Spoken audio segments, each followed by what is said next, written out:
It's another side that like wants to take more, wants to go that one more round, because like going that one more round when you don't think you can, that's what makes all the difference in your life. You know what I mean?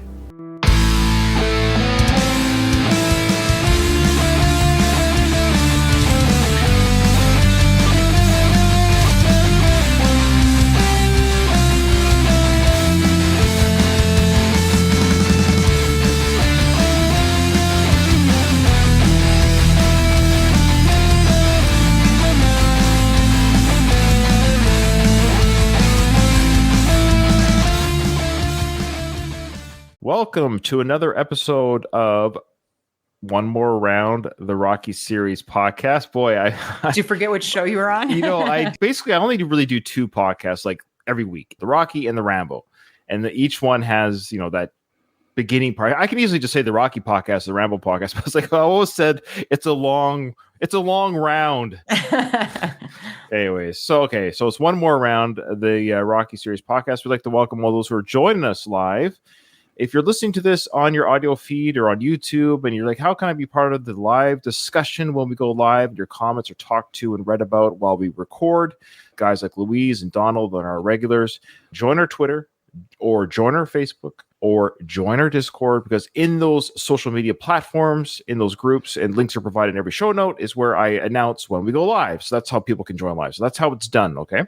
Also, you can send us an email at any time, which Katie has for us. So without any further ado, I actually haven't said hello to my co-host. I'm so sorry. Katie, Kyle, how are you doing this morning? Doing well. How are you guys? Fantastic. I'm doing very well as well.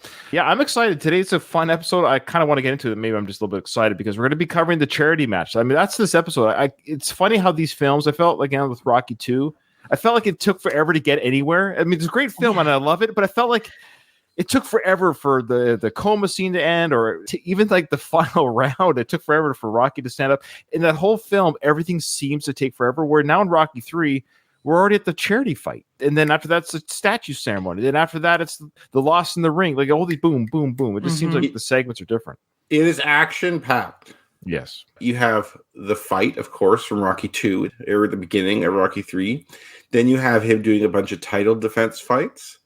Then he's fighting Thunderlips. Then he's fighting Clever. Then he fights Clever. Like, there is a lot of fighting. Yeah, and then, of course, Apollo becoming his best friend / yeah, anyway, we're going to get to all those discussion points. But before we do, Katie has an email. And Katie, you got two emails. Would you mind sharing those? Of course. We have one titled Still Stuff in the Basement. Dear Ryan, Kyle, and Katie, here's to another great season of Rocky coverage. Congratulations on getting through the opening montage on the last episode. That opening was torture for the Rocky Minute, guys. Mm-hmm. I wanted to write in to discuss how Sly almost ruined the Rocky Balboa movie. On the season finale of The Family Stallones, Sly said that he pitched to the Creed producers that Rocky should live in the restaurant because he wasn't over Adrian. However, the point of Rocky VI was to keep moving forward.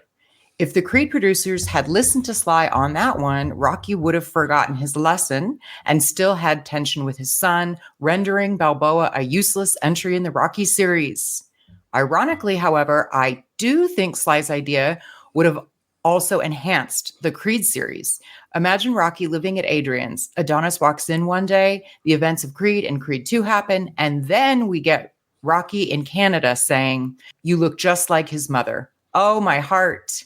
Keep punching, Donald. All right, some good points there. So thank you, Donald, for that input. It's funny how we as viewers of any movie or any medium, we all see things differently, of course, and sometimes we're always on the same page. I never gave it much thought about him. Like, if I was the producer and if I had Sly come up to me and say, "Hey, Ryan, I think I want to have Rocky live in the restaurant at Adrian's restaurant," I'd be like, okay.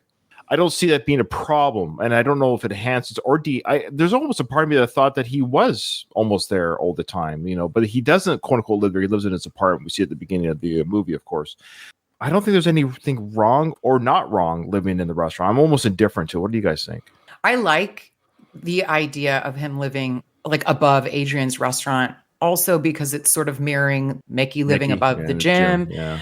The reason is because Sly said because he wasn't over Adrian, that bit is why the like moving forward or still stuck where you are. Sure. But yeah, I That's mean, fair. That's yeah. So you'd have to write that in because I don't think I even would have caught it. To me, it would have been, he loves his wife, and that's. I don't know if there's anything wrong with wanting to stay connected. Yeah. So I guess I'm confused by why that's a problem.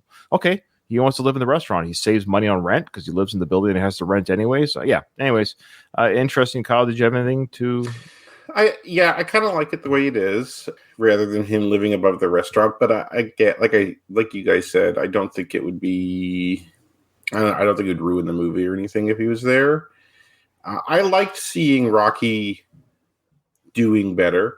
Like he has like his house that he lives in, and when you see him in the morning get up and do his routine and stuff like that, you see he's kind of settled in and is kind of into his own, and I like that. And I think if I would have saw him and just like living above the restaurant, I would have like almost felt sorry for him, and I don't want to feel that way. So That's a good point. And I don't think it's a make or break for that film.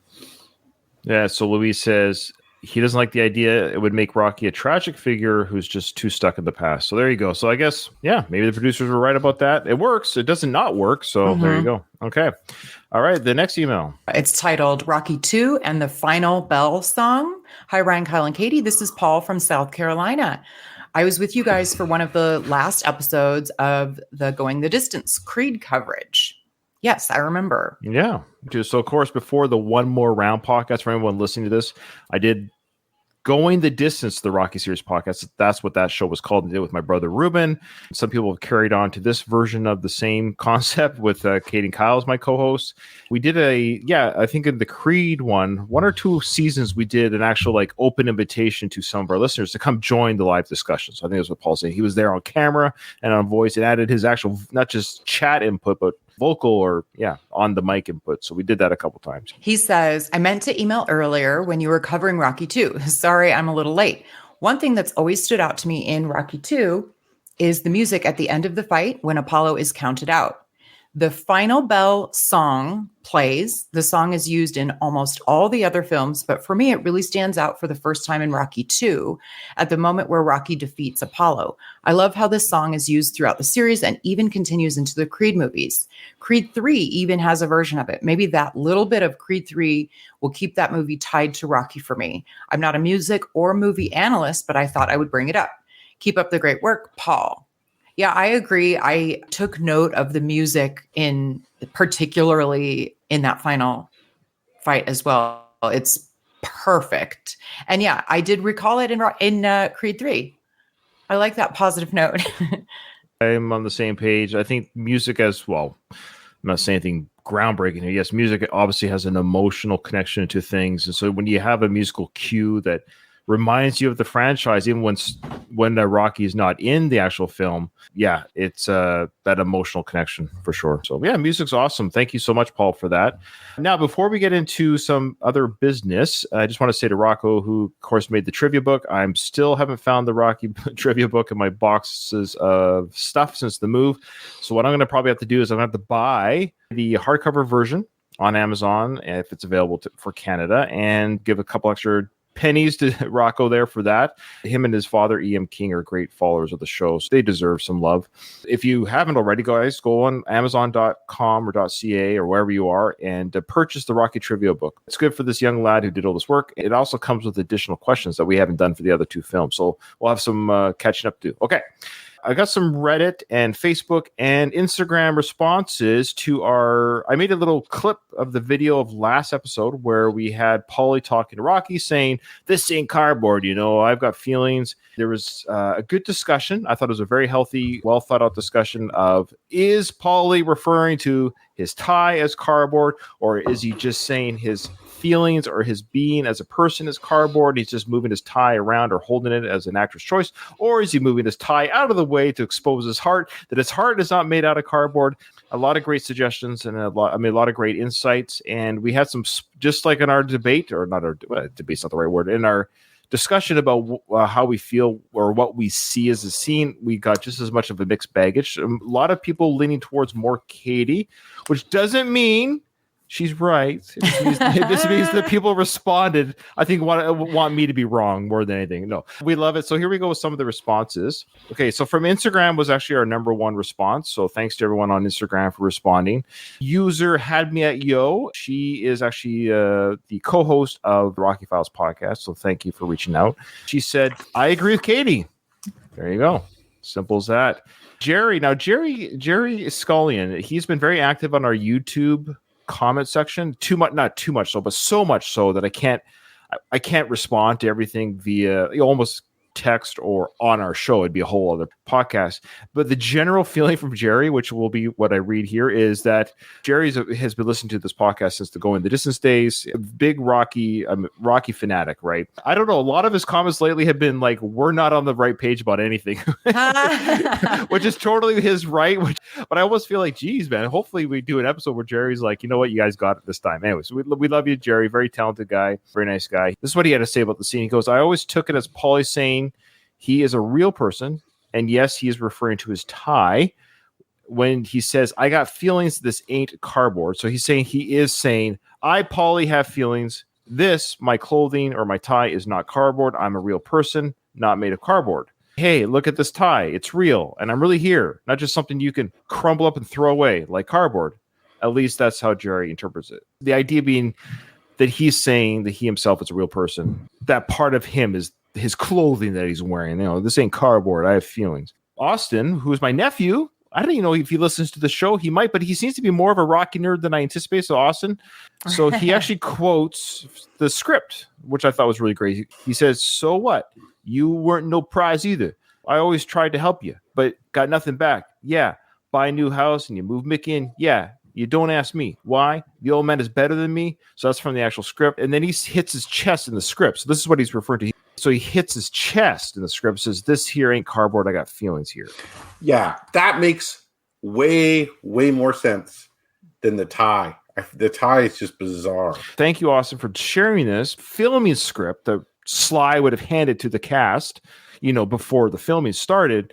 This is what he wrote on paper. Now, they could have had a discussion offline before the scene, and we know a lot of actors with directors will do some sort of like, I think my character would do XYZ. So maybe Burt Young did that with Sly. We're saying, let's talk about my outfit being cardboard. But according to the script, according to Sly, the author, Paulie taps his chest and says, "My heart." So there you go. Yeah, that makes sense. Yeah. So that's from the script. Okay. The film is a little bit more ambiguous, but the script is referring to the heart, which Katie felt was being shown in the movie. The Jacked Up Review Show left a comment. We'd like to say hi to what's his name again? Cameron. Thank you. Yeah. Cameron Solly. Yeah, Cameron. He's a faithful listener to our show, I think. So thank you, Cameron, for your support. He says he looks like he's pointing to the tie. So he's going with the tie. And lastly, Melissa on our Facebook said, "I always thought he was meaning him or his body in general, meaning that he was a real person and not a cardboard cutout." So there you go. Yeah. So I maybe just took it a little bit too literally because he's holding the tie and he says, "This ain't cardboard," which I tend to do in films. I'm that way with my media when I watch movies or even read a book or TV show. Whatever the character is telling me, I believe. I will then think that is what I am being told is happening. So I get fooled by plot twists. I don't always try to think ahead. Oh, it's character A was the murderer, not character B. I'm always just like, okay, whatever it is they're telling me, that's the world I'm living in until I'm told otherwise. I think I'm confident now, despite not having any qualifications. I'm now diagnosing you with Asperger's syndrome. Is that what it is? I don't know. I thought Asperger's was you don't get social cues and stuff. And yeah, it's like which I don't have. I do not have Asperger's. I'm almost too aware of my surroundings. We got great interaction on Reddit as well. I posted the video on Reddit and basically the same types of discussions. So overall, I think the points column, Katie, I would say a lot of people do agree with you, but overall, I think the idea is he's saying that the exterior part of him is not made of cardboard, at the very least, tie, clothing, all, and inside of him, he has feelings. So there you go. I think that's the middle ground right there. Okay. All right. Well, without further ado, guys, are you ready to talk charity match? But before the charity match, we have a little bedrooms scene. Actually, one more Reddit thing. The car. I'm going to show it right here, actually. So remember the car? We didn't know what kind of car it was. I did go to Reddit. Car is, for our listeners, I shared it with you guys already, but of course our listeners don't know, or they may know. But those who don't know, the car is a Maserati, a bit turbo. a bit turbo Maserati, which sold, I think, at that time, $27K in 1982, which is like $75,000 today. So for a car, for like a two-door car, not cheap. $75,000 today is not a cheap car, just for a car. So it's a healthy car, and it's probably not Rocky's only one. So that kind of explains why Paulie is like, I haven't seen this, because it's probably one of, like, I think Kyle says it could be one of the 3 or 5 cars that Rocky has. Isn't it a sedan? It might be 3 4-door? or 4-door. Yeah, maybe it is 4 doors. There you go, Maserati. I've heard the name. I wouldn't know a Maserati if I saw it, and there it is, and I'm seeing it. It's a really kind of unassuming car. It is. I didn't realize Maserati made sedans. I thought their jam was like sports cars. Good to know. Yeah. Okay, so now we're cutting to the Rocky mansion where Mickey lives and Paulie doesn't. Outside exterior shot here. This is mansion 1 of 3, I think, that they live in. Yep. Which is fair. He bought this one, then they had a different one in Rocky 3, and they had a different one in Rocky 5. Absolutely, yeah. This place has superior flooring to the other place. Why do you say that? Well, the other place did have solid oak flooring, but this place probably has even more. Its plumbing is also probably good, and it is probably also. I don't see any bricks, though. Do you see bricks? No, I don't. Which is a shame, because Rocky's actually an expert. He knows about those things. Yeah. So we get some dialogue coming from inside the house that we hear as an audience outside, where Adrian asks, "Any trouble with Paulie tonight?" So here we go. So she was aware that Rocky went to get Paulie out of the drunk tank. So she was aware. So when Rocky put on his shirt and tie to go get Paulie out of the drunk tank, Adrian was aware. Any trouble with him tonight? Kind of like what did old Paulie get himself into now? Well, and that it's sort of a regular occurrence, seemingly. Yeah, that's right. Trouble with Paulie tonight? Nah, nothing unusual. See, nothing unusual. Same old. It was a little bit more, and it is telling that they did have your brother hit me. He assaulted me. Yeah. He yelled at me. He talked about it, my first pregnant girlfriend. It was a big day of Rocky lore, Adrian, but I love how Rocky's, maybe in some way he's protecting Paulie here, because he just tells Adrian, nothing unusual. For a couple other reasons, he's not saying it, because he doesn't want to burden Adrian with this problem. Mm-hmm. He's probably going to get laid here right after this. And if he brings up Paulie and all that bullshit, it's going to ruin everying. So he's going to keep the mood light. We have a shirtless Sly here in bed. Katie, thoughts? Yeah. Again, because it's a vastly different Stallone, and he looks so good. I know he's stated that he was unhealthily lean, but it looks great. Yeah, sure. Adrian's loving this. So the segue is incredible. They're talking about Paulie in the drunk tank, and right away, she's moving on from Paulie, and she asks the question, are you really going to fight that wrestler? They're so big. Really gonna fight that wrestler? They're so big. That's all right. It'll be fun. So there you go. It'll be fun. And Kyle, you're absolutely right. He doesn't want to talk about Paul anymore. Nothing more than usual. And then she brings up the wrestler. So maybe she's deflecting sex. It's the D-sex flex. She's almost kind of being flirty with him, and she seems kind of like, oh, you gotta fight that wrestler? They're so big. If I were Adrian, I would not want to deflect. I mean, look at him. But she's used to it, though. That's true. That's why people step out on celebrities all the time, even with people that are not as attractive, because it's just something different. It's not about better looking all the time. It's something that's different. It's not a looks thing. It's like there's a big emotional and psychological aspects to that too. What I find odd about Adrian here, we have her in the second movie, hyper concerned about his health. And now it's like this guy's doing 10 fights. He's fighting wrestlers that could maim him. She's like, oh well, she's hooked on the lifestyle. Louise agrees with you, Kyle. It was all about the nookie. Alistair said Rocky needs to drop the bombshell that Paulie's going to move in with them. Oh, not yet. Well, I'd wait till after the nookie for sure. I'd wait. Yeah, after. Yeah. And only if it goes well. Rocky asks the question, you mind if I serenade you for a while? Okay, Sly, can you stop pretending you can sing? His obsession in some of these films to throw and sing. He did in Lords of Flatbush. Of course, he did in Rhinestone around this time. But it's always funny. It's like, let Frank sing, Sly. Don't you worry about it. I think he wants to dominate Frank in every way. I was just gonna say, he'd be like, hey Frank, this is your one thing you're good at, so I'm gonna beat you at that too. Just so you know you're the little brother. Yeah, I think that's definitely it. Mind if I serenade you? Do-do-do-do. What's your part? What are you doing? Come on, you can do it. No. Do-do-do-do. Now, granted, in Rocky's world, I will give the screenplay some credit here because he's actually humming the song that he did hear in the first Rocky film outside the trash can. So this is a song that does exist for him in his world, not from the Rocky soundtrack song. Within the Rocky film, he has heard this song by the trash can singers. But then he goes to Adrian, it's your part.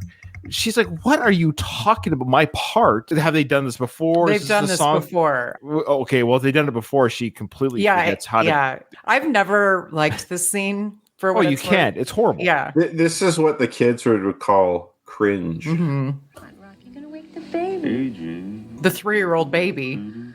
You're going to wake the baby. He's not even a baby. It's the kid is reading and writing. Yeah. Paulie's showing him the newspaper track betting. You know what, though? That's a real concern. I'm sure Ryan knows this when you have kids. Not alerting the kids to what's happening, if you know what I mean. Right. I've actually had a kid walk in during Nookie. No word of a lie. It has literally happened. Mine's heard us before. Like I heard a knock on the door. She's like, "What are you guys doing?" And I'm like, "Oh my god!" So do not wake the kid.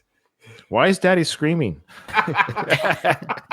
All right, so the serenation continues. So you're going to wake the baby. They're so quiet. If you're waking the baby with that kind of noise, you got to move the baby further away, or your baby has issues. There's no way you're waking the baby with this kind of noise. But whatever. Okay, come on. If I said to anyone off the street and just said to them, "Hey, repeat after me," do do do do. I would say 99% of everyone could go back and say to you, do, do, do, do. Like you could repeat the sounds. All you're doing is as Simon says, you're just repeating the last 3 notes you heard. But she goes, do, do. Do, do, do, do. Well, she has the brain damage now. He gave it to her. That's true. Somehow he siphoned the Rockyism over to Asian, not Rocky. That's the new conspiracy theory on why Rocky no longer has any of these concerns about brain damage or physical health or anything. He just like emits his problems into someone else and then they have to deal with them. Mm-hmm. It's good, but it's not dodo. Do do do do. Do do do do. That's good enough. I've been told. Oh, do. Are you? I know. What the? Rocky is like it's good enough. Basically, like, that's good. He actually says that's good, darling. I ever catch that he said darling. Yeah. There?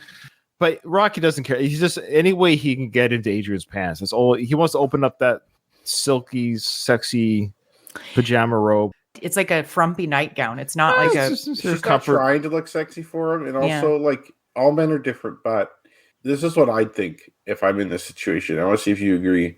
Okay. Even if I did think it looked frumpy, I'd be like, well, it won't be on for long anyway. Yeah, it's coming on. So it's like, whatever. This is just a temporary. She's wearing edible underwear. She's good to go. Is Rocky wearing? Is he wearing the boxing glove or the? It's the glove. I'm pretty sure. Yeah. After he got money, he ditched Jesus. Mm-hmm. He's like, see ya. See this? Okay. Here's the Rocky lore. So now we're seeing the necklace around his neck of the boxing glove. The character has never worn it before on screen that we're aware of. Correct? I thought he had the glove on. Yeah, the cross on in Rocky 2. Oh, yeah. No, it was Apollo that actually had the glove. That's right. Apollo has the glove in Rocky 2 around his neck. This Rocky glove cufflink thing is a real thing because as Sly wrote this, the wardrobe department, there has to be some sort of discussion about this. But we don't even know the story of this until Rocky 5 that Mickey gave him this link. And in that scene that we see in Rocky 5, he receives it in Rocky 2. Yeah, it was before the second super fight 2. That's right. So it does make sense that it we makes don't sense. see him That's what's crazy. This is what what I'm getting at. This is an odd thing that actually does tracks. make sense. Yeah, This is actually tracking. He received this in the events of the second film. It would have occurred before his fight, so we didn't see him wear it because he wouldn't wear it in the ring.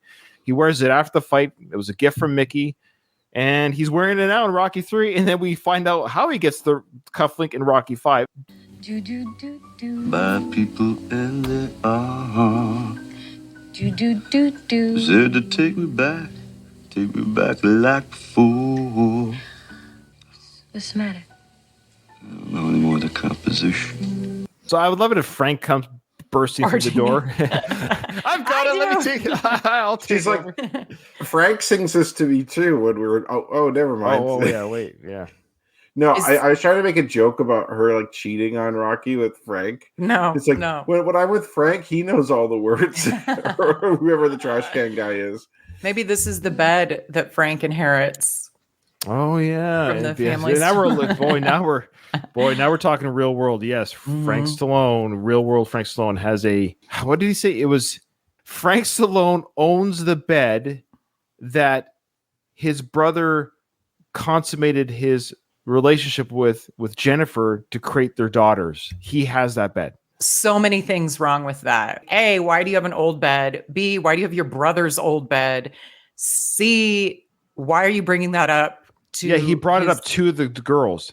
Yeah, Your dad and mom made love on this bed, and that's where you guys came from. 20 years ago. Yeah, it's so It's weird. like you see that stain over there to the left. Well, that's you right there. Frank Stallone. If anyone listening to this episode wants to listen to my Rambo podcast, go check out season 4. We do a segment on Frank Stallone every episode. So even if you don't like Rambo, the first part is just Frank Stallone. That's all I'll say. Check it out. Okay. Maybe we're lucky. Yeah, maybe we're very lucky. Very lucky. Oh yeah, here we go. They're lucky they forgot the rest of the composition because now they get to have coitus.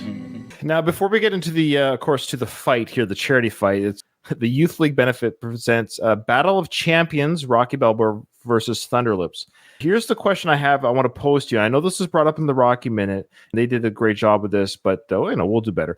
But here's the problem. We know in real world, we know that wrestling is fixed. And what I mean by that, the outcome is determined. Long story short, the outcome's determined. So if me and Kyle were wrestlers, we would know before going to the ring, Kyle, you're going to take the fall or vice versa. I'm going to do this move. When I do this move, that's the pin. You're not going to kick out this. And the referee and the two wrestlers actually all work together. They communicate in the ring. Like when you see them grappling and stuff, they got their arms around each other. They're actually communicating. Okay, I'm going to throw you in the turnbuckle. Or I'm going to body slam you. They're actually talking code. I actually find wrestling I don't watch anymore, but I love the industry because it's actually a fascinating industry.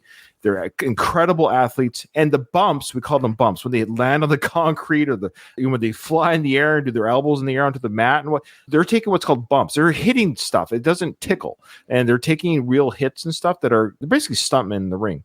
Now, I say all this because this is already understood by real world people like me, you, everyone else understands this is how wrestling is. Now, Rocky's agreed to do a charity match with a wrestler who's in the industry.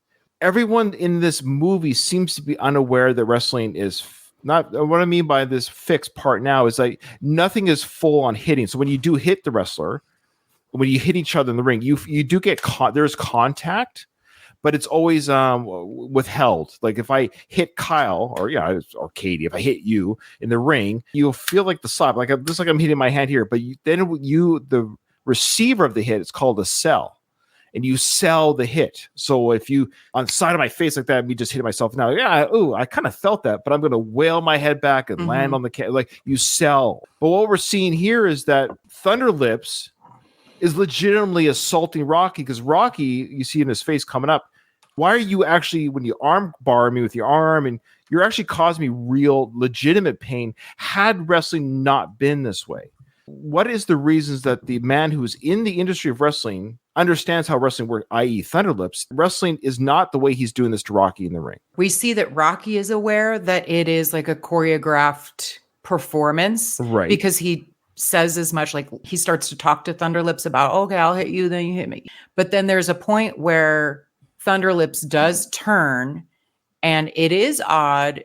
This is 1982, so I don't think that the veil had fully been lifted to the viewer yet, that it was a performance. Yeah, I agree. Sorry, I didn't mean to step on you. I agree with you. The viewer wouldn't know, and I didn't know as a kid. So back then, like in 83, 84, 85, when I was watching wrestling, back when Hogan was big at this time, I thought it was real too. Yeah, You're right. The veil wasn't lifted, like officially. We were still being tricked as kids, but adults knew. My dad knew. We're supposed to think that Thunderlips just gets carried away, and he said, like, I think he's mad that people know it's fake because he says something like, "Oh, it's all fake. It's all fake, Meatball." Yeah, okay, Yeah. We'll get to that. So I put that out there. Now we're getting great comments in here. I agree with everything that's being said here because I guess I'm trying to look at it as this is a real thing. Like this, the events we're about to watch really happened in this universe where we have a boxer fighting a wrestler for charity. And you're right. Rocky says, hey, we'll go around the ring a couple times, we'll throw a couple, So you're right. He is saying what we all know should be happening. The choreography of it, make it sell it, Thunder Lips will sell getting hit by Rocky. Rocky will sell, getting body slammed. He's willing to go through that with Thunder Lips. But Thunder Lips is like, no, we're not doing it that way. From the first moment, I'm just going to hit you. You're just going to take hits. Weird, because if something like this did happen, you think Rocky and Thunder Lips would have met prior and kind of discussed what's going to happen. They'd have a rough idea of what's going on. Like, it's kind of a little too late to do that while you're in the ring, like circling each other. Thunder Lips just got carried away. That he's not used to dealing with people as small as Rocky. That he's used to dealing with people who are much heavier and much larger, could probably absorb more punishment. Doing this stuff to Rocky, he might not realize or care that it's doing more damage. I don't think he cared that he lost. When Rocky's like, hey, why'd you get so crazy out there? He's like, it's the name of the game. It makes it seem like wrestling is just unhinged, out of control, and kind of like whatever happens. When it's really not, you can't, because if you're wrestling with a wrestler who's like that, you'll be hated in the locker room. It's a team sport, ironically. You have a wrestler when it's called the no sell. So let's see, if you have a wrestler, so let's say I hit Kyle, and there's wrestlers like this. Ultimate Warrior was terrible for this. So if I hit Kyle, let's say, and he doesn't move, okay, what do you do? Like, they'll be like, what are you doing, man? Like, what you're showing the crowd is, because the crowd's watching this theater, is you're showing the crowd that my hits to you are ineffective, that I'm not able to hit you. And there was a wrestler, I forget his name. I think it was Mount Fiji or something, one of these old time wrestlers, who was with somebody who wouldn't sell the punches. So the wrestler turned into what's called a work, made it real, started punching the guy. He goes, you're not going to sell my punches, so I'm going to hit you for real, and literally kick the shite out of this guy in the ring, and for real. It's on YouTube. So that's what I'm getting at is Hogan, Thunder Lips did that in this sequence. He actually went what's called a work. I said it wrong. It's a shoot. A shoot is when you go real. I think that's the term. Anyways, when you go real, when you break the script and go real, that's what's weird. It's like Thunder Lips is like, no. I'm not gonna allow you to sell anything. I'm just gonna assault you. And so when you get hurt, it's all real. And Rocky's like, what are you doing? Rocky didn't even have the opportunity to sell. Yeah, I know. The first hit was real. Yeah. Absolutely. Yeah, right. It's just, he started off like straight out of the gate. When you wrestle with your kids or like your nephews or something like that, you're playing around, but you accidentally hurt them or something because they're so small compared to you. Did you ever wrestle with your kids or your nephews or whatever? All the time. And like sometimes they get hurt, right? Because like you don't intentionally, but that's kind of the vibe I get from Thunder Lips, is that he's wrestling with like someone who's like a child size compared to him.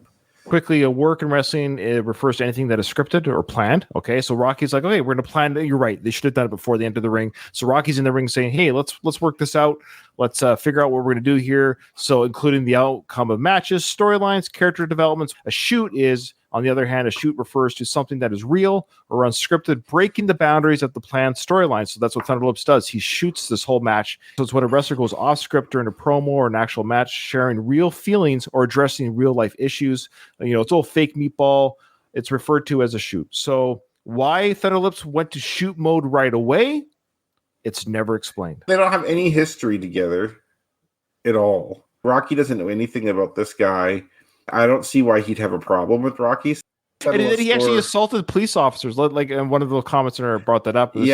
Alistair says he also assaulted the police and the security who were trying to enter the ring to break up the fight. It goes, surely that's assault, right? Well, yeah, because the police aren't in on this. So it's a combination of theater, but reality. You have this 7-foot tall guy literally kicking the crap out of police officers. You could do that if you're a celebrity or athlete. Like, you get different treatment. After Mike Tyson bit Evander Holyfield's ear off, he got disqualified. He flipped out, and he was surrounded by cops, and they were scared shitless because he was just going through them like they were nothing. I would have been really scared. He had a total meltdown in the ring there. After the police officers literally got punched by Thunder Lips and knocked out. I love how Thunder Lips takes a photo with Rocky. There's literally a guy outside the ring with his neck broken. Like, is there no suing this guy? Or like real people who are just there doing security literally got their heads knocked off by the 7-foot giant. Thunder Lips is just a nut job. if I was a security guard, I'd be like, well, I'm going to sue the WWE here. Like, I'm sorry, like there's going to be some ramifications here. Your employee, sorry, assaulted me, and I was not part of the script. So They'll send you a few dollars in settlement money. Hey, howdy, sports fans. This is Dennis James with Jim Healy down here at ringside. Tonight we have a most unlikely match for you, the boxer against the wrestler, with all the proceeds going to charity. What's your feelings about a boxer against the wrestler in the same ring? Well, you know, the age-old theory is that the wrestler, once he grabs that boxer, that's all she wrote. What the hell goes on? Okay. That's actually very true. This is talked about all the time. I'm not really an MMA nerd. In the world right now, we have MMA fighters, usually who have retired out of UFC, will challenge boxers or vice versa. You had Conor McGregor against Mayweather. Mayweather, of course, beat McGregor. No contest. Like, he toyed with them. I know they drew it out. I think Mayweather's like, people spent a lot of money. I think he literally wasn't like the final, whatever, 4 rounds in or whatever. He's like, okay, fine. I'm gonna block, because the first 3 rounds he was like, block, parry, and then he just unleashed on the 4th round or whatever it was. But the reverse is true. Once those gloves come off, or he can wear the gloves if he wants. I wouldn't recommend it in MMA. So Mayweather in the ring with Conor McGregor, no, there's no way. Once the wrestler gets a hold of the boxer, that's all she wrote. I totally agree with that. Or even like McGregor versus Khabib or Khabib. Khabib is a big time grappler. He's good at striking too, but grappling is really his strong suit, where McGregor striking is more his strong suit. And he could also grapple as well, right? Like, he's a good fighter, but the grappling part, once Khabib gets McGregor, it's over. So Mickey says here, what the hell goes on inside your head? So this is what I mean. This script part right now is playing into that it's real, because Mickey should know, well, there's no danger here to your athlete. This is going to be fun, or a bit of a wrestling fun, charity, low-key, entertainment for the crowd.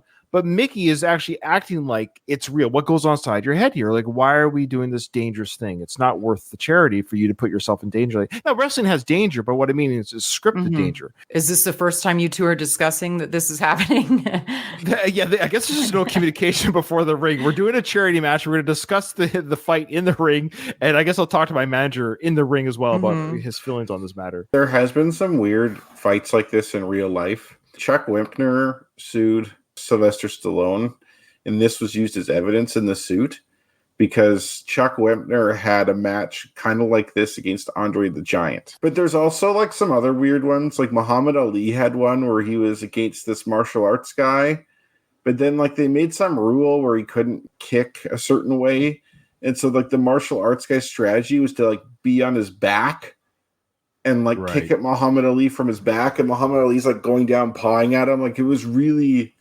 sad to look at. It was ill planned, kind of like this is here. Like, no one's really planned anything out. Like, it's just like, okay, we're gonna get the boxer, and then we're gonna put him in with the wrestler. We'll see what happens. We'll see what happens. Inside your head, anything normal functions? Yeah, there's a few. I don't think so, because to fight a creature like this, you gotta have about 100 pounds of brain damage. I seen wrestlers that was bigger than dinosaurs. You ever fight a dinosaur, kid? No, not like They can cause a variety of damage. Great line, great acting by Burgess Meredith. Like, I love it. I love the sequence, but it's, again, he's legit just telling Rocky, you're crazy. You've got 100 pounds of brain damage. What are you thinking? The guy's huge. Had this been real world, Rocky in real world, like, Mickey, it's okay. Like, he's going to suplex me or body slam me. The punches are, withdrawn. It's okay. We're going to have some fun. But Rocky what does he think he's going to do? Because he's not telling Mickey what he thinks is going to happen even. That's true. I think he's just really optimistic. Like, I think he just thinks they're going to have some fun and goof around. He does not expect anything crazy to happen. Like, you'll see that when they're circling. He's like, okay, maybe I hit you, you hit me. Like, he really thinks it's just play fighting. Sure. No big deal. Now, Louise has a comment here, and I'll kind of echo it in saying that even if it is fake and planned out, some shit happens. A body slam goes the wrong way or something like that. They happen all the time. Wrestlers get injured all the time. Like say Rocky breaks his wrist or something like that. It never heals properly and he can't punch right again. Or he's kind of near retirement anyway, but still. Why risk your career over this? So Mickey's trepidation is legit, but it goes beyond just what you're saying, Kyle, because that would have been a better, more realistic conversation. Hey, why are we doing this? One bad bump and you can wreck your career, even though this is scripted. That could have been thrown in. And then they could still have Thunderlips crack or go nuts. So it's just a tighter script, I think, would have worked here, but that's just me. You're both right in that Rocky doesn't think anything about this, but why doesn't he just say that to Mickey is what you're saying, Ryan. Why doesn't he just say, You got one character who thinks it's real, Mickey, Rocky who thinks, oh, and this is scripted, we're going to have some fun. And then Thunderlips coming in like a madman. Yeah. I wonder if like Rocky's 10 title defenses have kind of gone to his head too. Well, they certainly have. I could just kick anyone's ass at this point. Yeah, like I'm sure anyone in the world. Boxers. Conor McGregor thought that about himself. Like you get in your own head a little bit, yeah. And Mickey kind of knows what's up because we find out these fights are handpicked, right? Mm-hmm. So, well, this fight wasn't handpicked, that's for sure. Mickey's a little more realistic about his invincibility or lack thereof. What I love here is we got the musical cue. Thunderlips' music entering the ring. I love that. The wrestling champion of the world is now entering the ring. Here we go. Well, and that's Leroy Neiman, isn't it? That's in right. The white jacket. Yeah, look at that mustache. That's right. Artist. It looks like he's drawing and stenciling right there, too. Mm-hmm. I don't know about wrestling, Ryan, but in boxing, the champ comes out last. They're both champions. Yeah. But I wonder how that worked where it's actually no, for wrestling, I know for wrestling, it depends. It's usually the bigger draw or the drama effect for like WWE. They'll have like, the underdog or the bigger name will come in second. So here you have, I guess in theory, it's more dramatic to have him enter the ring because the dialogue and the interplay. So for movie purposes, sure, they're going to have the wrestling champion enter last. Yeah. The wrestling champion of the world is now entering the arena. And I'm telling you, he is quite a sight, all decked out in red. Why are they carrying him? He's walking. Talking about Hogan's height. Why are they carrying him? He's walking. There was no photo shoot or nothing to promote this before. Like, why are they acting so surprised about how tall and big he is? It's odd. Like, this is the first time they've met. This is a horribly planned charity event. No promo shoots, nothing. The script is really playing up how huge he is. He's no small guy either, but still. But now Paulie's like in Rocky's corner for fights from now on. What does he do?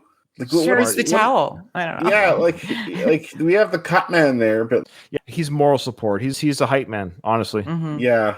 Hulk Hogan's age in 80, it was 82, right? I think he's 29 here. It is crazy. I've heard that too, that he was in his late 20s, and he certainly looks like he's 40. Well, I know this is one of those things where everyone looks older than they were.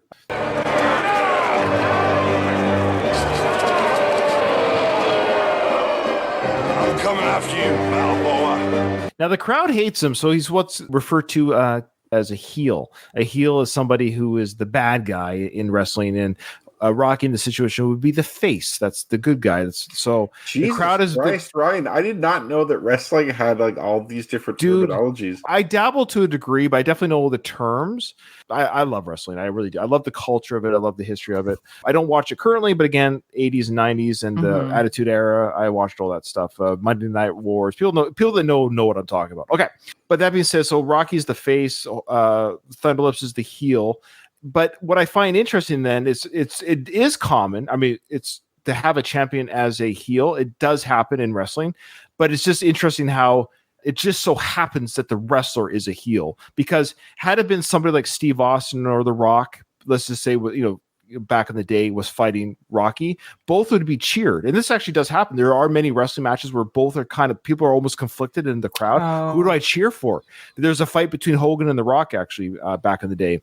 And the crowd was kind of conflicted because they're like, Hogan's my childhood hero, but The Rock is the new face, so to speak. And so people were but they both put on a great show. That's how they dealt with it. And Hogan actually lost to The Rock to carry the torch over. But the point is that people didn't cheer the demise of Hogan because they're both faces. So in this situation, they both could have been faces. I think that would have almost been a better storyline. But then again, he's a heel because he goes crazy. So he has to be a bad guy. The music indicates his entrance like some sort of Darth Vader entrance song. I don't know if women ever found Hulk Hogan attractive. If so, I do not get it. This hair and the mustache, it's so horrible. How dare you insult Hogan's skullet? How dare you? I mean, he did admit in court that he does not have a 10-inch penis either. But I could talk forever about Hogan. He was my childhood wrestling hero. So I will say it. This was primetime Ryan viewing. When I saw this in the theaters, Hogan at the time when I saw this in the theaters was a face. when he was playing a bad guy in this film, I was kind of conflicted as a viewer. Rocky and Hogan are fighting, and I didn't like that. I remember thinking to myself, I don't like seeing Hogan I didn't enjoy that Hogan was a bad guy. I didn't get any glee out of that. So when they kind of make up at the end, I was like, oh, okay, I guess. Well, he got in trouble for doing this movie, didn't he? Basically, Vince McMahon Sr. didn't want Hogan doing this because it was going to take time away from his wrestling, because they wrestled 300 days on the road. It was a bit of that. It wasn't so much that he was going to be in the film, but they also were concerned about his character being different than what was happening in the ring. Yeah, like to your point about your being a child and conflicted. Like, I don't think they wanted that to happen. But he wasn't the champion of the world at the time. So Hogan actually was, during this filming, he was more unknown than after its release. Yeah. Let's call it off. Oh, come on, it's for charity. You're wearing your anatomy out for charity. Nobody else does this much for charity. Bob Hope would. As we know, Bob Hope went to war zones, war areas, and did comedy bits and stuff. So I think that's what they're probably referring to. Even Mickey acknowledges that. Rocky's right there. He's like, yeah, that's true. That's true. That's true. Again, Rocky's saying it's for charity. What's the worst that can happen? It's just a charity match. Yeah. That's true.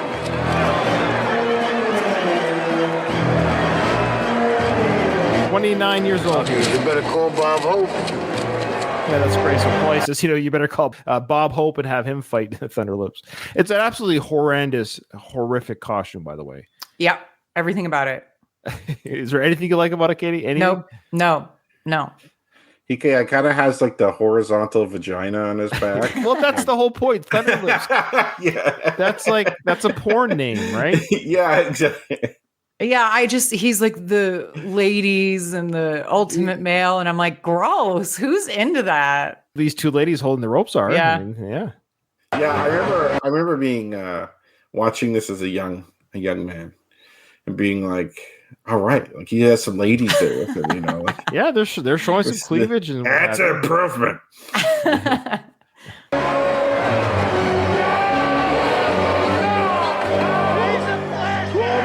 Slaves out there, Thunderlips is here in the flesh, baby. I do like that line. Yeah. Now Adrian's seeing this man unrobed. Look at her face as she's both thrilled and scared at the same time. Louise made an interesting comment about the Vince Sr. situation. I don't know if you want to address that. So Louise said he quit WWF because of the situation with Vince Sr. He went to AWA for a few years. Vince Jr. took over in 83 and hired Hogan back. That's right. Thank you, Louise, for that way people don't send me hate mail. Appreciate it. Oh my God. The ultimate male versus the ultimate meatball. He's pretty proud of himself for that joke. I think it's great. I think it's great that he's calling the Italian a meatball. Maybe it's because I'm House of Slytherin, but I love the heel in this situation. Sure. Like, I love how he's being a dick here. Like, it's way more entertaining than being It is a good entertaining. Boy, he is a monster. How much would you take even to get in the ring with him? Would you like to stuff it in Fort Knox? Take a lot of money too. I don't know what my money would be, but yeah, it would have to be pretty high just to get in the ring, because you're going to get hurt. At the end of the day, you're going to get hurt. I'd go down early. Yeah. I'd slip. I'd take a dive. Yeah. That's not very good charity. You got to put on a show for these people. Those kids. People have already paid the donations. That's true too.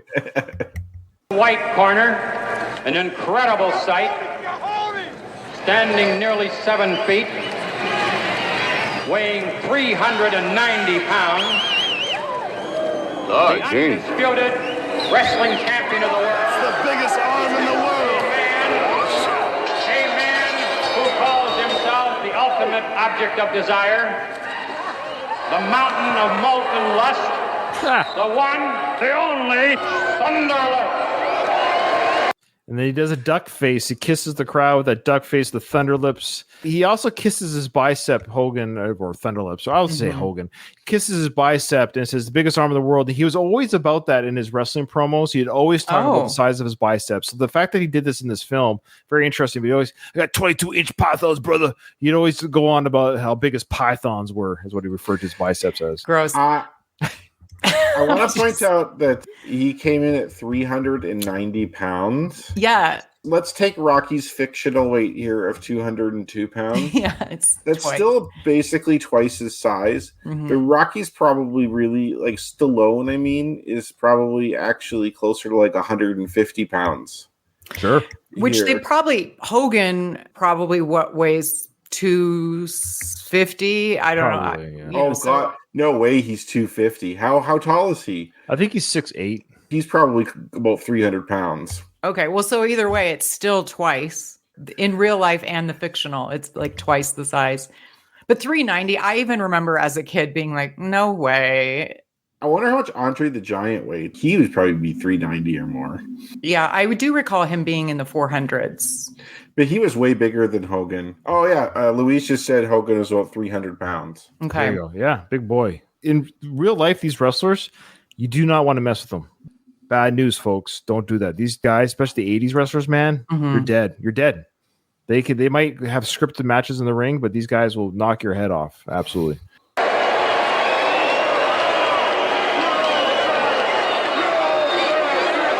You're all trash. I love this. It's the best. So he's yelling at your old trash of the crowd, and Louise does like that arm flipping that he kind of does. He hits his arm, and Yeah, what it's kind is of like, that? It's like a What's weird the deal like, with that? I guess you hit your shoulder, propel your fist forward with the other arm. I don't know. It's a weird. Well, it's kind of like the FU thing. Like when you. It's a go like family-friendly version Yeah. of FU. They can't do the finger. It's a PG Okay. film, right? Heels in real life will chirp at the. That's how they do it. They feed off that energy. They have to. So they'll tell the crowd to F off and you're ugly. They'll do all that. They do that stuff for real. That's part of the show. From Philadelphia. So now Hogan, Thunder Lips is angry at the crowd cheering. Great theater. Your guys' reaction there is actually what wrestling is. That's great theater. Oh, they're so mad. They love this guy. I'm going to destroy the face, right? But We think it's funny, though. But like- because of his actions, though, he's really angry. See, that's what we're now as a repeat viewer, we're led to believe that anger that Thunder Lips has is actually legit anger. It's not a show. Anyway, I don't know. Mhm. I forgot how entertaining this was. Okay. How much do you think he eats? About 202 pounds. That's Weighing great. 202 pounds. The reigning heavyweight champion of the world. Man, look how Sly looks here, though. It's ridiculous. Did anybody else not love that? How much do you think he eats? 202 Of course. pounds. And then immediately he's announced. I just always, even as a kid, I loved that. But yeah, you don't have to tell me to look twice at that bad. All right. Stop objectifying him, Katie. He's not just a piece of meat. I guess he is a meatball. Sorry. Never Yeah. mind. And he's tan. Yeah, which he looks always great. helps. Looks like great. a body look more cut. Oh, yeah. He looks fantastic. And look at Mickey's face. He just loves that he got that. So I love how he was all worried, but now he's like, you're dead. Like, it's such a weird. I know. Everyone's so bipolar in this match. I don't understand. It's true. Rocky Balboa.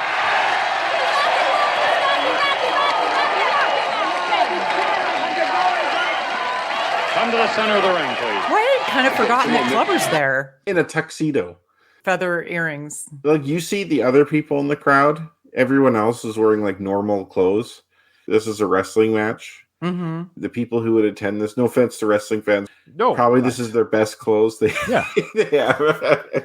Oh, no. I've seen wrestling fans. I know what they look like in the crowd. But you got Clubber, you're right, at this match. Why would he be invested in this? How would this help his future? He's there out of spite and anger, but he Yeah. dresses to the nines at the same time. It's a really Yeah, odd. like he's like a weird stalker almost. Yeah. He's obsessed with Rocky.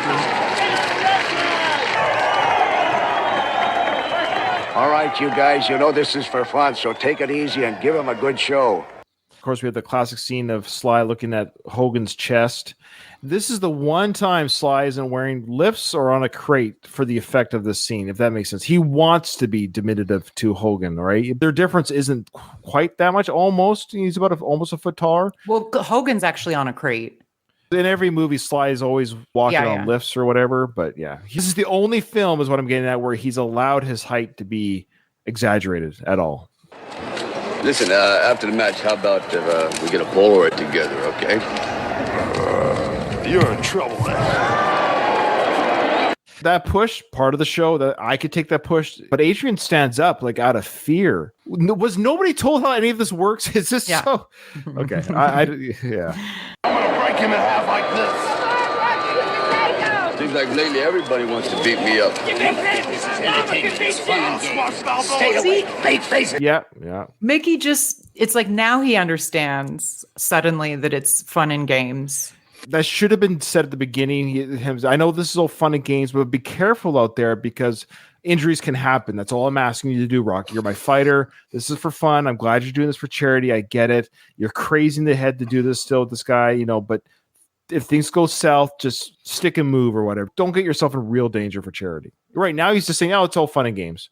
So he says, stay away, make faces, move around, put on a show. Don't get yourself injured. So now we're kind of back to reality a little bit on Rocky's corner. But over in Thunderlip's corner, he's thinking about how he wants to break his back. Move around the ring. Got it, kid. All right. He is the ring.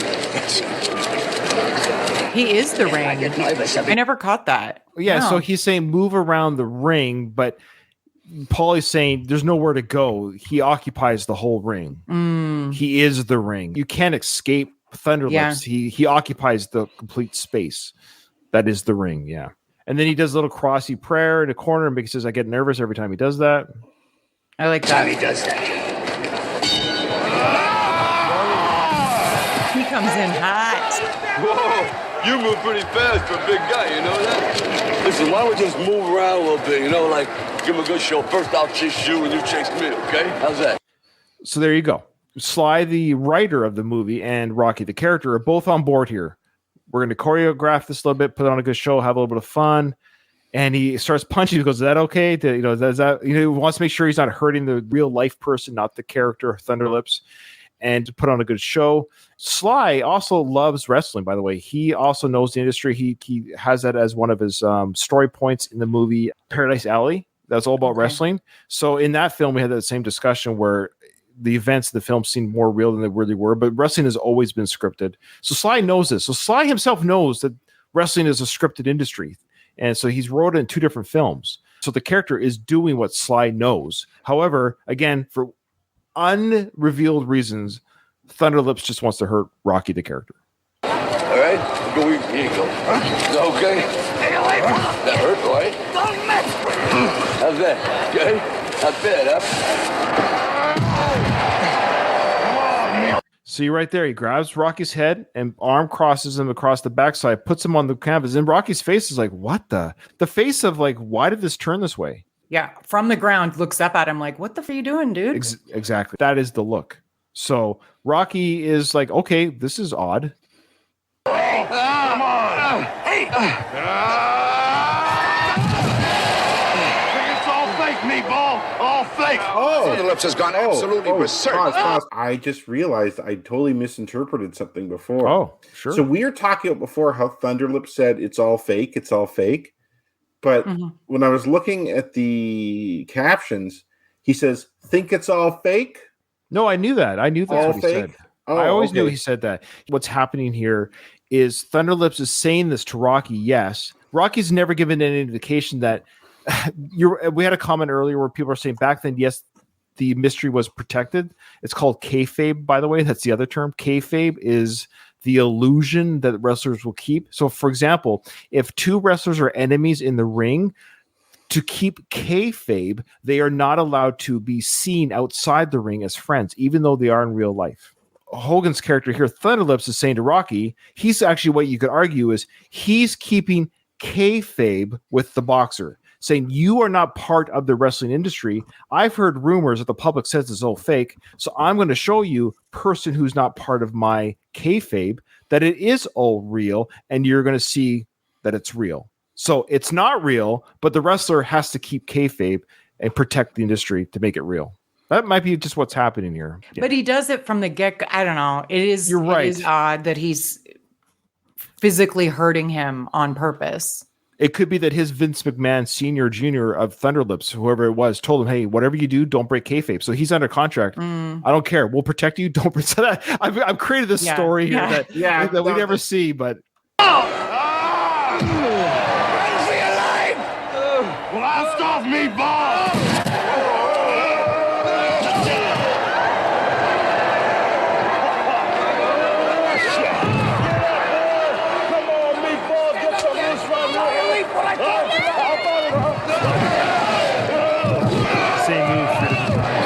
I love this though because Sly, to his credit, he's taking these bumps and hits, which I think is great. That's a good point. Paulie, Rocco, remember the neighborhood? Yeah, I love that. Start Street fighting fight. dirty. Yeah.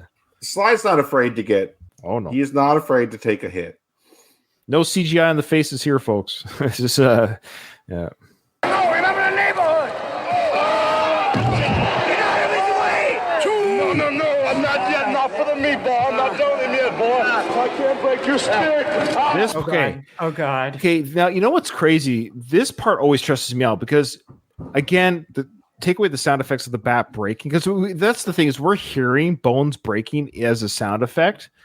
So are we led to believe again as the audience that Thunderlips is actually broke? You know what I mean? Like, don't have the sound effect in because obviously his back isn't broken, but we hear a cracking sound in the sound effects. It's still a very dangerous stunt. This move here is very dangerous in real world wrestling. It's a dangerous thing to do, and they don't do this very often anymore. This kind of back-breaking move. It's called the backbreaker. So he says, if I can't break your spirit, I can break your back, which is actually, this scene has been ripped off. Do you know which film ripped this off and which comic ripped this off? Bane breaks Batman's back. He says the exact same thing. Oh, really? Yeah. It was done in the films. Tom Hardy is Bane. He breaks Batman's back. I forget what the exact dialogue in that scene was. Maybe I'll insert it in this part. Ah, yes. I was wondering what would break first. Your spirit?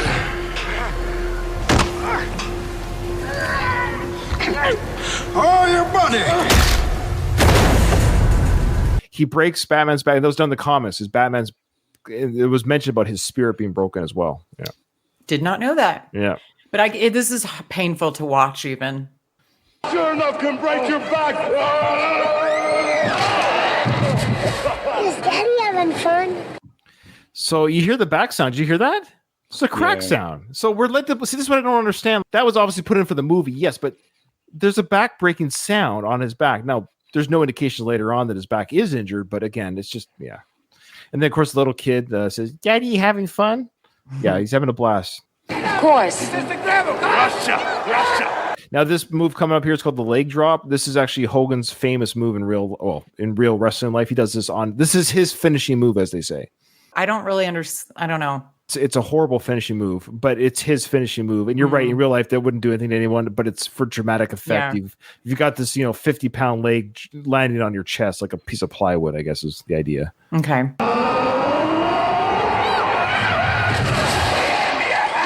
And that music. It's a great and Mickey yells out, "Somebody give me a hatchet." Did you catch that? No. Yeah, I did. Yeah, I guess to chop down the giant. It's never given to him, but he yells out, "Somebody give me a hatchet." Love the sequence here. Of course, Sly up in the air like this is called the suplex. Over the gods, here we go, baby. Lights out, meatball.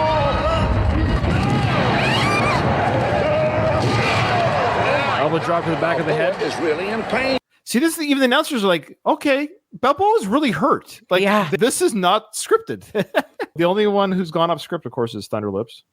No one can believe the superhuman strength of Thunderlips. I am the man. Stop it, So Mickey's feeling hard pains right here. He goes, "Stop it!" He clenches himself in pain. This is the first indication that I think we've really seen here of him being injured or having some health concerns. Thunderlips is holding Rocky over his head, about to throw him into the crowd. This was real, which we are led to believe this is really happening now. You would think that Rocky would squirm more. He's just being easily held up. You could wiggle your legs, squirm around. Like he's making it very easy to be lifted up. It's what I'm getting. If you're held up over someone's head, you could flail your body around. Have you ever tried to pick up? Of course, Kyle, you have, to change their diaper and they want to do the dead weight or flail their arms or loose body. Like they're hard to hold on to. So you got a grown man here giving he's not struggling at all to get out of that, so he's bracing for what's to come to like make it, I guess, hurt. But you know what I mean? He's not squirming his body or trying to twist out of being held. Yeah. I think he's like purposefully being hard as a board, to brace for the impact. Want this punching bag? Adrian! Rocky! Catch me! That's incredible. Balboa's just heaved clear into the fifth row. Does that ever happen in wrestling? Do they actually throw them into the crowd? No, not to the crowd. Not unless they're part of the show. No way. You do not injure the spectators. They're off limits. There could have been kids that fifth row. Like, there's a 200-pound body that just landed on your neck. That's legit assault. This has gone beyond. People who are not part of the program have had a body thrown on them. Imagine if Clubber was sitting there and caught Rocky. That would have been better. Get out of my face, fool! I pity the man that throws Rocky on top of me. Clubber would have went to town, maybe. Clubber would similarly get beat up by this guy, I think. Because Clubber is like, he's bigger than Rocky, but not like that much bigger than Rocky. Like the size difference between Thunderlips and Clubber is still really substantial. But that would be a way worse fight. The fight between Clubber and Thunderlips would be out of control. Garbage being thrown in the ring. The crowd is upset. And Rocky's in the crowd. Thunderlips is here. Now you got me mad. I'm going to drag him down the aisle like a dirty rag. Oh, he's just now getting mad? Yeah. Like this. Yeah. Mad because garbage has been thrown. He's mad that the crowd. He's mad that the crowd is not happy that they've taken out the people's champion. Drag him down the aisle like a dirty rag. Take it easy. You okay? So even Mickey says, "It's my heart." He mentions like my heart's hurting here. So he says that to the cut man. And now the security's coming to stop this match. And Dennis says the security guards are rushing out to stop this. And now they're just also getting thrown into the crowd to the public who have no business having bodies thrown on them. Just like ragdolls, he's throwing everybody around. Crazy. Flying everywhere. Teeth are flying. Come on, gloves off. You finished? Come on, gloves off. Security guard flying through the air. That place is a zoo. This place is turned into a zoo. A spectator. Can you get a doctor? Sure. Okay, so security guards are being thrown, suplex. People in the crowd are literally having bodies thrown on top of them, not just Rocky. He said earlier, teeth are flying everywhere. Oh, I didn't catch that. Kind of forgot that the girls... Yeah, the girls are on top of people, beating up people. And Rocky's now requested that his gloves get cut off because now he can be part of the MMA. We talked about this. Take the gloves off. He's at a disadvantage. So let's make this advantage. So yeah, that's absolutely true. Smart move. Cutman is talking to Mickey, like, do you want me to get you a doctor? Mickey says no. Girls have gotten into it.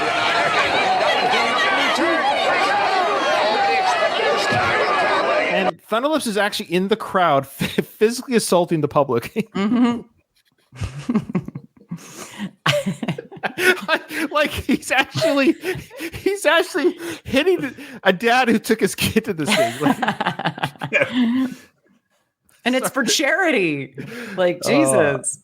This is insane. So now Rocky's got his gloves off and he's going into the ring to bring the giant back in to get him away from hurting people.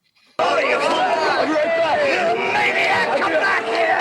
What are you doing? Come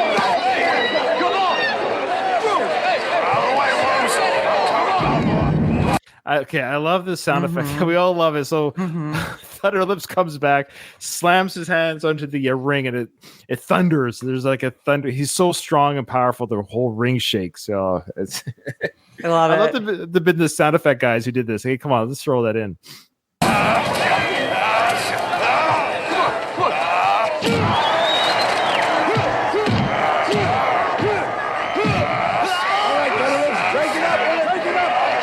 Ref playing like refs do in the wrestling, meaning like they will tell the wrestlers to stop doing things. No one ever listens to the ref. So again, the ref is back doing kayfabe. Hey, come on, Thunder, let's put him down. Stop choking him, right? But of course, he's not going to stop choking Rocky.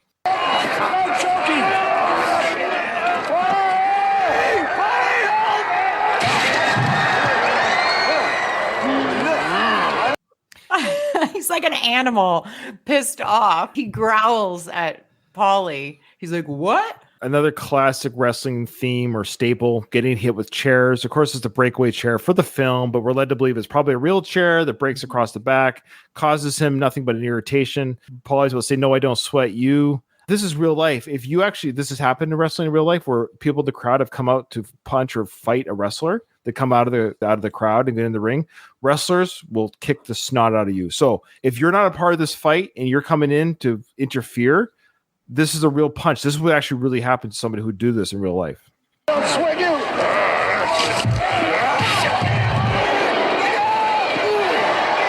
Kind of a callback to Rocky V in the future where Paulie gets punched by Tommy. Thunderlips punches Paulie, and Rocky's like, my ring's inside this wrestling ring. You knocked him out? How will you try knocking me out? Paulie getting knocked out gives that adrenaline pump to Rocky. So, of course, the only thing you really could do in this moment is, choke the giant. Even giants have to breathe. So Paulie's next to the girls. They're like, you're kind of cute. And Paulie's like, yeah, I don't need this. Like, I'm done defending my brother-in-law. I'll go home with you girls. He did his one good deed, though. Sure. That's why he was in the corner, Kyle. Rocky's out now strangling them. This is really happening. The Thunderlips is being choked out. His face is red. But it's being acted like it would if it was WWE wrestling. So it's also very confusing.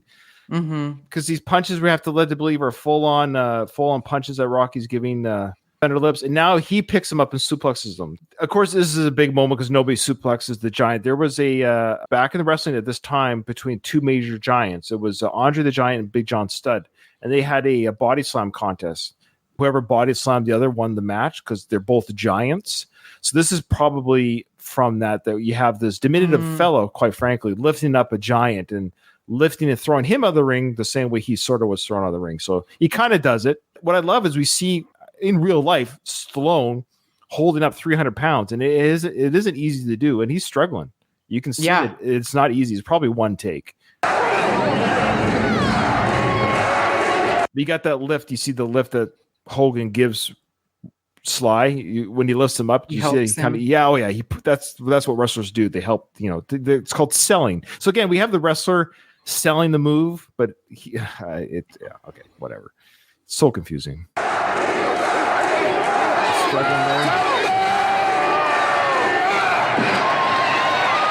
So Rocky is now also physically assaulted the public with the body. People get knocked over. He could just barely toss him, not even toss, but like just dropped him. Drop him over the ropes. Yeah. So there probably weren't people there. Because he's done this, that somehow ends the fight. That is the ending. So the guy goes, it's unbelievable. Rocky actually did it. Well, this is the move that kills the boss. Or like when the bell rings, Thunderlips like respects it for some reason. But the bell didn't ring before. I don't know. It's insane. Unless people think otherwise, everything that we quote unquote have criticized is why we love this. Oh, yes. I love this fight. I actually I used to hate it. I used to think it was like cringy and stupid, and like I kind of just endure this while watching Rocky 3. But I actually watching it now, I think it's hilarious. Like it is funny. It's unironically a fun watch. Yeah. Yeah. He's punching without his gloves on, which would be massively damaging to your hands. Sure. A boxer would never do that, right? Yeah. Problem is with boxing gloves with boxers is that your fist ends up going like this when you're punching because you're used to it being there. Yeah. And so when you punch without a glove, it's like you really have to tighten your fist hard when you punch. Right. Like if you don't tighten your fist hard, the chances of you breaking your hand go way, way, way up. Mike Tyson's done it, and some other boxers that have gotten into some real life fights. They don't tighten their hand up out of like instinct because they're hitting with the glove so often that they end up breaking their hand. Mason Line Dixon breaks his hand in part 6. So there you go. Oh yeah. Unbelievable! Rocky actually did it. A human skyscraper has been thrown out of the ring. All right, that's it. Time is up. Come on. Well, it's respected to a degree, but still kind of charging at Rocky. But he's not really trying to get him. No, it's not like the ref is still stopping him, and we all know that he got thrown earlier. He knows if Thunderlips wants the ref out of the way, he'll get him out of the way. Absolutely. Ladies and gentlemen, we have a draw. Thank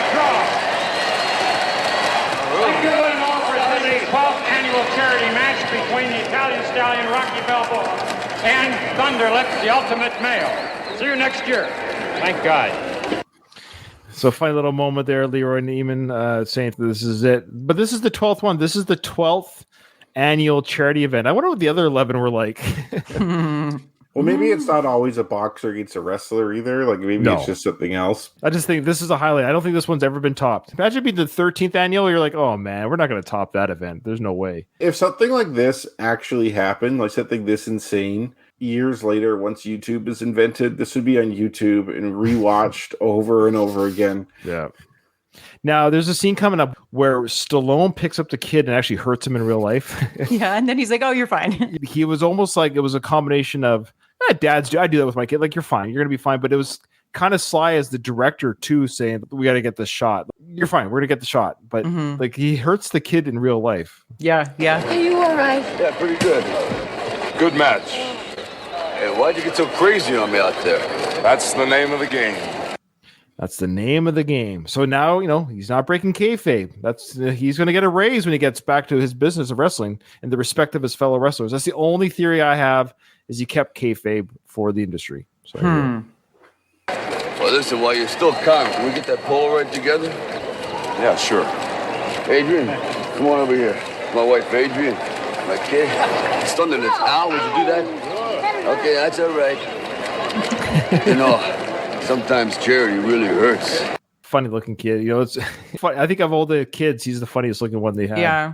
Look at Polly's face. Look at Adrian's face. To me, she's the most stunning in part 3. She just looks so hot there, even with her glowering at the Hogan.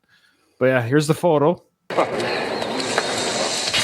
Hey, why is the cut man taking the photo?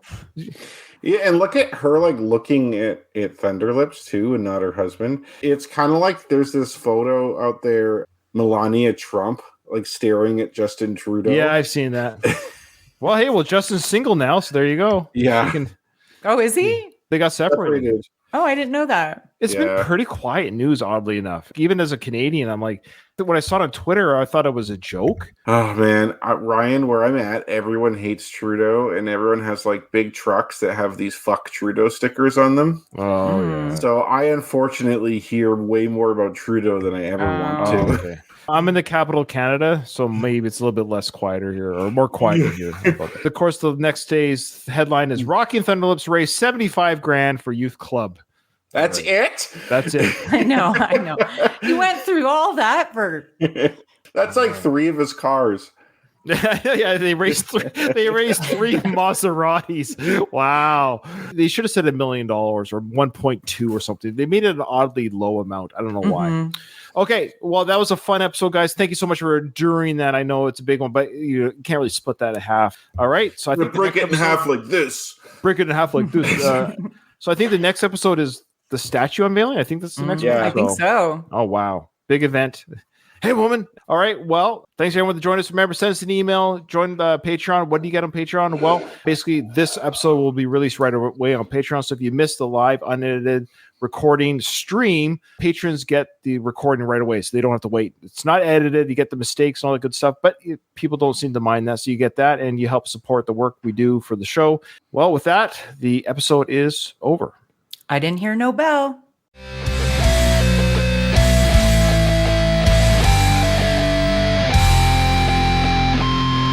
I just want to say one